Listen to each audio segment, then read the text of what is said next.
गंजेई चोरा चालाण हेउथबा बेले माड़ी बसिला अबकारी पुलिस। गंजाम जिला बुगुड़ा अबकारी विभाग को मिली एक बड़ सफलता।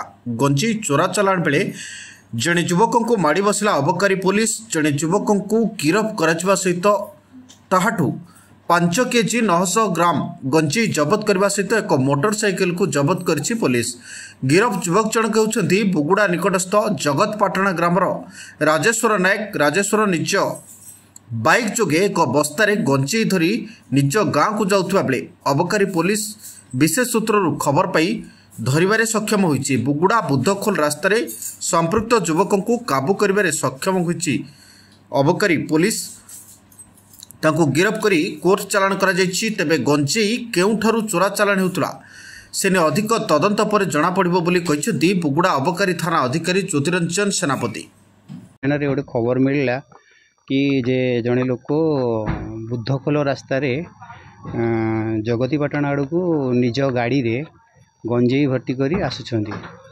खबर सत्यता जानापी आम ऑन स्पॉट गलु, जोटा कि आम सुपरिटेडेंट अमरेंद्र जेना डायरेक्ट निर्देश थिला जे फ्रिक्वेंटली एरिया सर्च कर आ एरिया रे जहाँ भी अच्छी ताकू गाइड फरवर्डिंग करंतु। आ से खबर सत्यता जानापी जगह मुझे जाए देखिलु जड़े लोक जार ना हूँ राजेश्वर नायक 52 वर्ष। पिता लेट मोहन नायक से बुद्धखोल रास्तार ग्राम निज घर जगतीपाटणा आड़ को गाड़ी रे गंजेई लदी आसुथिबार अटकेलु। अटकेवा फल द्वारा गोटे जरी बस्ता भितर से लदी थे 5.99 ग्राम 900 ग्राम गंजेई सह गाड़ी की जबत करा